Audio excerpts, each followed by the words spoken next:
Welcome. This is Radio Pras.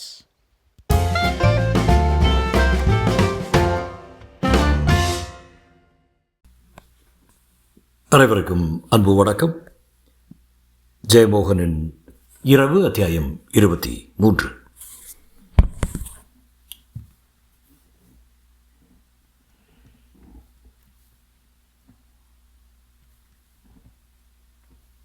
விமானம் பின்னிரவு 1:30 மணிக்கு தரையிறங்கும் என்றார்கள். நான் காரை நிறுத்திவிட்டு வந்து விமானம் தாமதம் உண்டா என்று விசாரித்தேன்.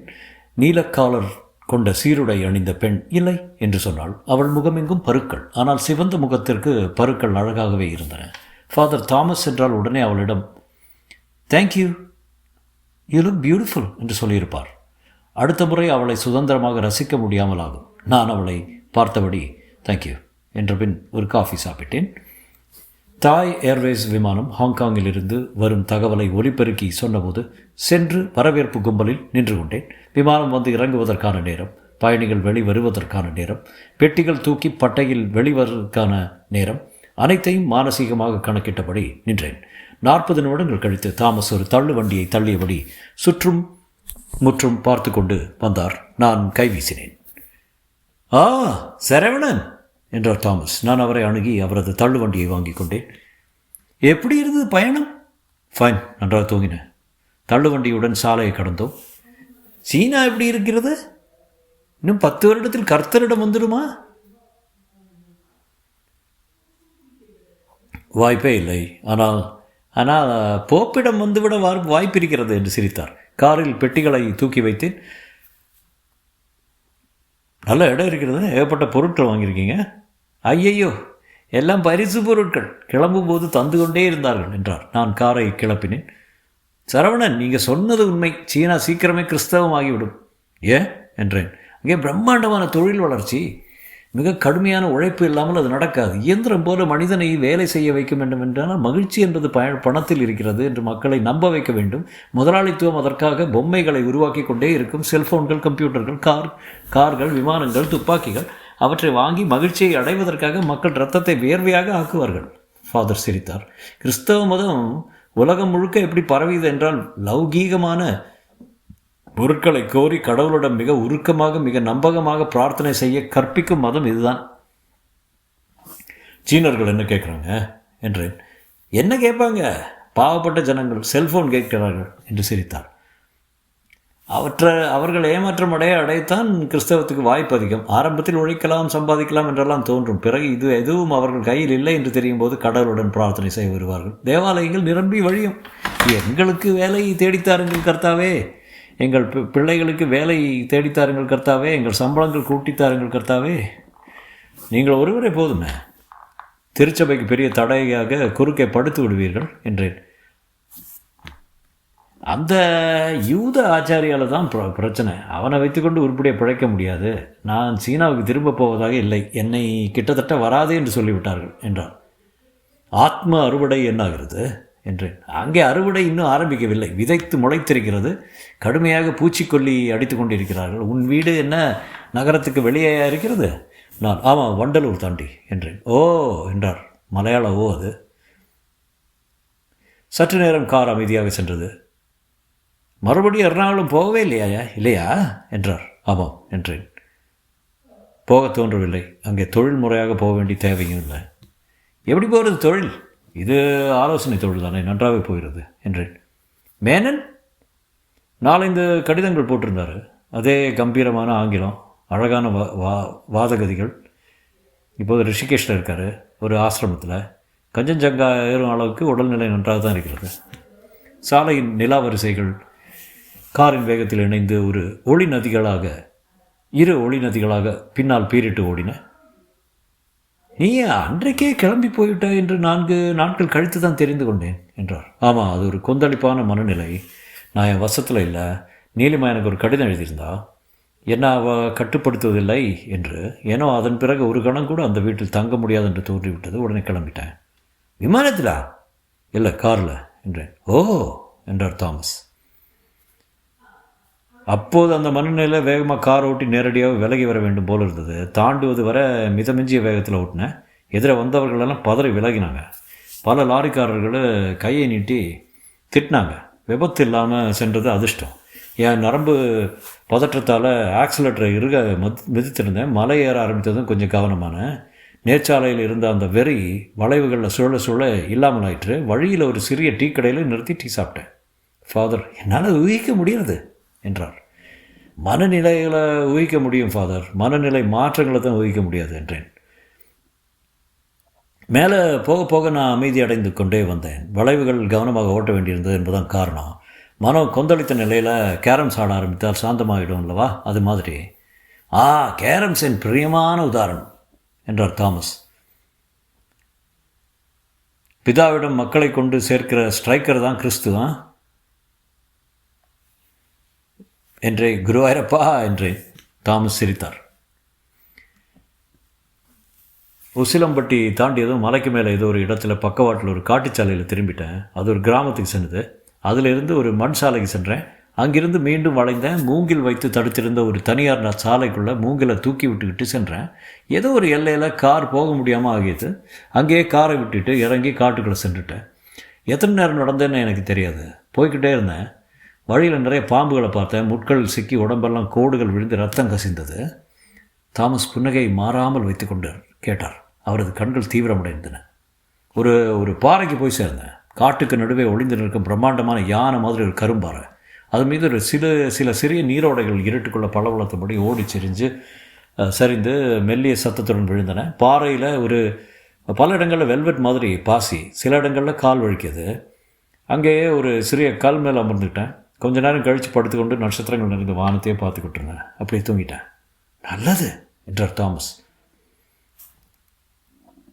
மன அழுத்தம் ஏற்படும் போது வரும் தூக்கம் மிக நல்லது. மூளைக்குள்ளே ஒரு சிறிய தென்றல் வீசும் போது நான் இப்போது அந்த தூக்கம்தான் எல்லாம் என்று தெரிகிறது. தூக்கத்தில் நான் கனவுகள் கண்டு கொண்டிருந்தேன். வானம், நட்சத்திரங்கள், காயலில் மீன்கள், மீண்டும் மீண்டும் அதே காட்சிகள் தான். அவை ஒன்றுடன் ஒன்று கலந்து வந்து கொண்டே இருந்தன. நான் ஏற்கனவே எர்ணாகுளத்தில் கண்ட காட்சிகள் அவை. ஒரு படகுல நான் சென்று கொண்டிருக்கேன். படகு கவிழ்ந்து நீரில் விழுகிறேன். குளிர்ந்து சில்லிட்ட தண்ணீர். ஆழத்துக்கு சென்றபடியே இருக்கிறேன். என்னை சுற்றி மின்னும் மீன் கூட்டங்கள், அவற்றின் நடுவே நட்சத்திரங்கள். திடீர்னு ஒரு உணர்வு. நான் நீரில் கரைந்து விட்டேன். நான் இல்லை என நினைப்பு மட்டும்தான் இருக்கிறது. அதுவரை புகை காற்றில் மறைவது போல பிரிந்து மறைந்து கொண்டிருக்கிறது. நான் வேகமாக இல்லாமல் ஆகி கொண்டிருந்தேன். அந்த நீர்வழி ஆகாயம் போல பிரிந்து பறந்து முடிவில்லாதாக கிடந்தது. கோடானு கோடி நட்சத்திரங்கள். புகை கொஞ்சம் தான் மிச்சம் இருந்தது. மாட்டேன் என்று கூவியபடி தலையாட்டினேன். விழித்து கொண்டேன். அங்கே தான் கிடந்தேன். உடம்பு பனியில் ஈரமாக இருந்தது. தாமஸ் முழுமையாக அந்த சொற்களை உள்வாங்கி கொண்டிருந்தார். அவரது கண்ணாடிகளின் கீழ் சில்லுகளில் சாலை ஒளிவிட்டது. நான் அப்போது ஒரு அசைவு கண்டேன். எனக்கு மேலே அது மரக்கிளையில் ஒரு மெல்லிய அசைவு. நிமிர்ந்து பார்த்தேன். காற்றின் அசைவு அல்லது. எழுந்து அமர்ந்தேன். வானத்தில் மெல்லிய நிலவு, ஆனால் நட்சத்திரங்களுடன் சேர்ந்து நன்றாகவே அது ஒளி வீசியது. வெண்மையான மூடுபனி மீது நிலா அமர்ந்திருந்தது. நில ஒளி அந்த படலம் வழியாக நேரடியாக இறங்கி எங்கும் பரவி இருந்தது. சாம்பல் நிறமான ஒளி. காடு அந்த ஒளியில் நிழல் வடிவமாக தெரிஞ்சது. அந்த கிளை அசைவையே பார்த்துட்டு இருந்தேன். சட்டென்று அதிலிருந்து ஒரு மலபார் அணில் இன்னொரு கிளைக்கு குதிச்சுது. மூடுபனியின் ஒளி வெள்ளத்தில் அது நீந்தி துழவி சென்றது. அதன் உடலில் நிலவொளியே முடிகளாக சிலிர்த்திருந்தது. நிலவொளி அதன் வாளாக சுழன்றது. என் உடம்பு விரைத்து விட்டது. ஒரு வலிப்பு மாதிரி வந்து கைகால்கள் இழுத்து கொண்டு வாய் கிட்டித்து விட்டது. நான் தாமஸை நோக்கி திரும்பி, மேனன்னு இதே மாதிரி அனுபவத்தை சொல்லியிருப்பாரே என்றேன். ஆமாம் என்று நிறுத்தி கொண்டார். என் தொடைகளில் விந்து வெளியேறி இருந்தது என்றேன். அந்த அனுபவத்தை இப்போது என் எதிர்வினைகள் வழியாக சொல்கிறேன். ஆனால் அப்போது நான் இல்லை. என்னை பற்றிய தன்னுணர்வே இல்லை. அது ஒரு பிரார்த்தனை என்றார் தாமஸ். நல்ல பிரார்த்தனையில் பிரார்த்திக்கப்பவும் இல்லாமல் ஆவான். பிரார்த்தனையும் இல்லாமலாகவும் பிரார்த்திக்கப்படுவது மட்டும் மிஞ்சி இருக்கும். நான் பெருமூச்சு விட்டேன். அவ்வளோ போதும்னு நினைக்கிறேன். நான் அங்கிருந்து கிளம்பி என் காரை நோக்கி வந்தேன். காரில் என் மொபைல் இருந்தது. எடுத்து நீலிமாவை கூப்பிட்டேன். முதல் மணியிலேயே எடுத்தா. அவள் அந்த மொபைல் மார்புடன் நினைத்து கொண்டு தூங்காமல் படுத்திருந்தாளாம். அந்த மொபைலில் கணங்களின் எண்கள் மாறுவதை பார்த்து கொண்டே முழு இரவும் இருந்திருக்கிறாள். அவள் ஹலோ என்று சொன்னபோது குரல் அடைத்திருந்தது. நான் தெளிவாகவே பேசினேன். அவளுடன் தான் என் வாழ்க்கைன்னு சொன்னேன். ஆனால் நான் மீண்டும் எர்ணாகுளத்துக்கு வரப்போவதில்லை. அவளை சென்னைக்கு வர சொன்னேன். "That was nice" என்று சொல்லி கண்ணாடியை தூக்கி கண்களை அழுத்தினார் தாமஸ். சாரி, அந்த மொபைலை விடிய விடிய பார்த்து கொண்டிருந்தாலும் கேட்டபோது என் மனம் பொங்கி விட்டது. நான் அவளால் மீண்டும் ஒரு சொல் கூட பேச முடியவில்லை. நான் ஹலோ ஹலோன்னு கத்தினேன். அதை மீன் மொபைலை அணைத்து விட்டேன். நேராக சென்று ஒரு ஹோட்டலில் தங்கினேன். நல்லா தூங்கினேன் என்றேன். கார் செல்லும் பாதை தாமஸ் கவனித்து, இது கிராமம் மாதிரி இருக்கிறதே என்றார். ஆமாம், கிராமம்தான். இங்கே ஒரு 8 ஏக்கர் நிலத்தோட ஒரு வீட்டை வாங்கியிருக்கிறேன். எனக்கும் நீலிமாவுக்கும் எங்கள் இரவு வாழ்க்கைக்கு தனிமை தேவைப்படுகிறது. Thomas, nice place. சென்னைக்கு அருகில் இப்படி ஒரு இடம் இருப்பதே ஆச்சரியமாக இருக்க என்றார். சென்னையிலிருந்து வெறும் 30 கிலோமீட்டர் தூரத்தில் சிறுத்தை வாழும் காடு இருக்கிறது. பலருக்கு அது தெரியதில்லை என்றேன். மேனாடும் சொன்னாயா? அவருக்கு எழுதியிருந்தேன், அவர் பதில் போடல என்றேன். அவரிடம் நான் மானசீகமாக நிறைய விவாதித்திருக்கேன். இப்போது இதை பற்றி நான் சொல்லும் வாதங்கள் எல்லாமே அவரிடம் மானசீகமாக உரையாடி உருவாக்கி கொண்டவை தான் என்றேன். முதல் விஷயம் இதுதான் ஃபாதர். இத்தனை தீவிரமான அனுபவங்களுக்கு பின்னர் நான் சாதாரணமாக உலகுக்கு போய் சாதாரணமாக வாழ முடியாது. அப்படி நடிக்கலாம், மன இந்த உக்ரத்தை நாடிக்கொண்டு இருக்கும். நாம் எவ்வளவு ஆழமாக வாழ்க்கை வாழ வேண்டும் என்று நாம் தீர்மானிக்க முடியாது. உண்மைதான் டாக்டர் தாமஸ். மேனன் என்ன தவறு செய்தார்னா, அவர் கனவில் அப்பட்டத்தில் வாழ விரும்பினார். ஆனால் அந்த கனவு அவர் விரும்பியபடி நடக்க வேண்டும் என்று ஆசைப்பட்டார். யுலிசஸ் நரகத்துக்கு போனதை பற்றி என்னிடம் அவர் சொன்னார். வீரன் மட்டுமே ஆழத்திற்கு செல்ல முடியும்னாரு. எனக்கு என்ன தோன்றுறதுன்னா, மேனன் டான்டேயின் டிவைன் காமெடியை படிச்சுட்டு அதை சார்த்து ஒரு வரைபடம் அமைத்து கொண்டு நரகத்துக்கு செல்ல முயன்றவர் என்று. ஒவ்வொரு கனவும் முற்றிலும் எதிர்பாராத ஒன்று நடக்கும்போது அதை எதிர்கொள்வது தானே வீரம். மேனனை விட சுவாமிஜி இன்னும் தெரிந்து வச்சிருந்தார் என்று தொடர்ந்தேன். அவர் இரவை ஒரு யானை என்றார். 100க்கு 90 பாகன்கள் யானையால் தான் கொல்லப்படுகிறார்கள். யானைக்குள் ஒரு காடு இருந்து கொண்டே இருக்கிறது. யானையை எவருமே முற்றிலும் கட்டுப்படுத்த முடியாது. யானை அவரை மிதித்து கொன்றது. ஒரு பாகனை யானை கொன்றது என்பதனால் இன்னொருவன் யானை பாகனாக வரமாட்டானு? இறந்தவனின் மகனே வருவான் அல்லவா? இது ஒரு பெரிய சவால். இந்த கனவு வெளியின் அடியில் இன்னும் மகத்தான வெளிகள் இருக்கின்றன. என்னுடைய ஆர்வம் அந்த ஆழம் நோக்கித்தானே ஒழிய என் தலைக்கு மேலே உள்ள குமிழிகளின் பரப்பை நோக்கி அல்ல. அது நல்ல தன்னம்பிக்கை என்று தாமஸ் சிரித்தார். என்னுடைய ஒற்றை வரி இதுதான். நான் நெடுஞ்சாலையில் நடக்க விரும்பல, இழுத்துக்கட்டிய கம்பி மீது அந்தர வெளியில் நடக்க விரும்புகிறேன் என்று. இந்த பயணத்தில் என் நரம்புகள் ஒரு கணம் கூட தொய்வடையாது. சாதாரணமான தருணம் என்பதே கிடையாது. ஒவ்வொரு காலடியும் ஒரு சவால். இதுதான் வீரனின் வாழ்க்கை.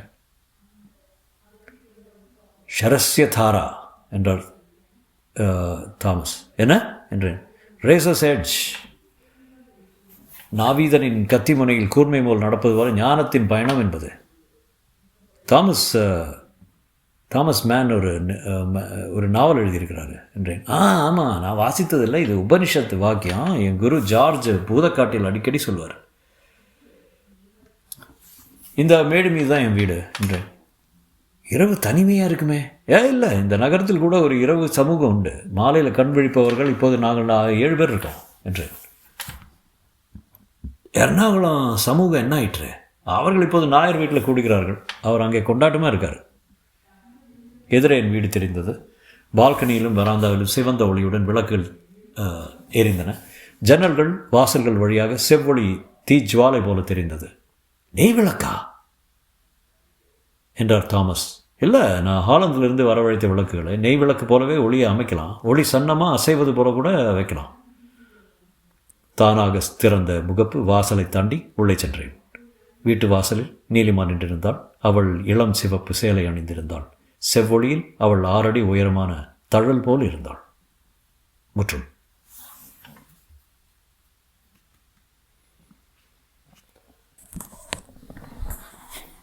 ஸோ இரவு அப்படின்னு ஜெயமோகன் கதையை இப்போ முடிச்சிருக்கேன். என்ன சொல்கிறதுன்னு எனக்கு புரியல. அதாவது ஃபஸ்ட் டைம் நான் ஜெயமோகனோட நாவலை படிக்கிறேன். I know is definitely a literary writer, right? இது நான் படித்த நாவல்லே நான் இதுவரை படித்ததெல்லாம் பாப்புலிஸ்ட் நாவல்னு தான் சொல்லலாம். Very few R I would consider as a literary novels. But Jayamohan's writing, first let's talk about 2 things. One, his writing style, right? Jayamohan's writing style is really nice. அதாவது more than the plot, இது என் daughter writes great English stuff. அவள் எழுதுகிற மாதிரி பிளாட்டை விட interesting அந்த நடை, அந்த டிஸ்கிரிப்ஷன் ஆஃப் த சிச்சுவேஷன், ஓமானங்கள், his opinions அதெல்லாம் நல்லா சேர்த்து எழுதுகிறாரு. So that part I liked very much. ஆனால் plot wise I think it's a really poor plot. It's probably too much for me to say that. பிளாட்டெல்லாம் ஒன்றும் கிடையாது ஜாஸ்தி. ஐ திங்க் இந்த இரவு சமூகத்தை பற்றி எழுதியிருக்காரு. I get it. I think it's interesting to talk about it. கொஞ்சம் நீட்டியிருக்காரு. பட் இந்த ஃபிலாசபிக்கல் கான்வர்சேஷன் எல்லாம் it seemed a bit much அப்படின்னு தோணுச்சு எனக்கு. எழுத்து சொல்ல நான் again what is trying to convey அது வந்து கொஞ்சம் பிட் மச்சாக தோணுச்சு எனக்கு. ஸோ அதனால் even though it has 23 chapters, you could have said that in probably in 12. பாதியிலே முடிச்சிருக்கலாம் அப்படின்னு தோணுது எனக்கு. கதைன்னு சொல்கிறதுக்கு அந்த அளவுக்கு ஒன்றும் இல்லை. I think characterisations theory of it was interesting. But சொல்லப்போனால் I enjoyed it in a weird way. இந்த மாதிரி கதை யூஸ்வலி எனக்கு பிடிக்காது because I am lil bit impatient when it comes to plot. But இந்த நடை ஸ்டைலு இஸ் யூனிக். ரொம்ப I can definitely see is a modern writer, modern thoughts, modern way of actually saying the next, forming the next scene without really என்ன சொல்கிறது, ஒரு clue கொடுக்காமல் அடுத்த ஸ்டெப்புக்கு போகிறது அருமையாக எழுதியிருக்காரு actually. So I will read more Jeyamohan novels கிடச்சிதுன்னா. பட் எது நல்லதுன்னா கொஞ்சம் ரிசர்ச் பண்ணிட்டு அப்புறம் பண்ணலாம். பட் அஃப்கோர்ஸ் இது கொஞ்சம் if you're a fan of plots and storytelling, I don't think உங்களுக்கு இது பிடிச்சிருக்குன்னு எனக்கு தோணலை. ஸோ எனக்கு கூட if you give me a range of 1 to 10 scale சொன்ன போனால் I'd probably give it a 6 or something like that. I wouldn't call it a great work as a whole, அதாவது as an experience, as a entire book பார்க்க சொன்னால். But definitely மோசம்லாம் சொல்ல முடியாது. Some people கொஞ்சம் மக்களுக்கெல்லாம் இது கேட்டால் பயங்கர போராக தோணும். பிகாஸ் ஆஸ் ஐ செட் பிளாட்டுக்காக படிக்கிறவங்க நிறைய பேர் இருக்காங்க. பட் இது வந்து ஒரு டிஃப்ரெண்ட் கைண்ட் ஆஃப் எக்ஸ்பீரியன்ஸ், ஒரு ஃபிலசாபிக்கல் ட்ரிப் அது. So from a literary perspective I think it's a good book. But as a experience I would give it a 6 probably. உங்களுக்கு பிடிச்சதுன்னா சொல்லுங்கள். மேலும் ஜெயமோகன் கதையெல்லாம் படிக்கணும்னு இருக்குது. பட் நான் கொஞ்சம் யோசிச்சுட்டு ஐ சூஸ் வைஸ்லி. சரியா? ஸோ இத்துடன் இந்த கதை முடியுது. ஆக்சுவலி நான் ஒரு சின்ன ஒரு ட்ரிப்பு போகிறோம். நானும் என் ஒய்ஃபும் going to Portugal for a week. So அதனால் சின்னதாக ஒரு கேப் வரும். நான் ஒரு மெசேஜ் விட்றேன் saying that I won't be available for a வீக்கில் ஒரு 10 days. I think May starting வரைக்கும் I'm not going to be reading anything, but surely I'll start something up. மீண்டும் சந்திக்கும் வரை வணக்கம் கூறி விடைபெறுகிறேன். நன்றி, வணக்கம்.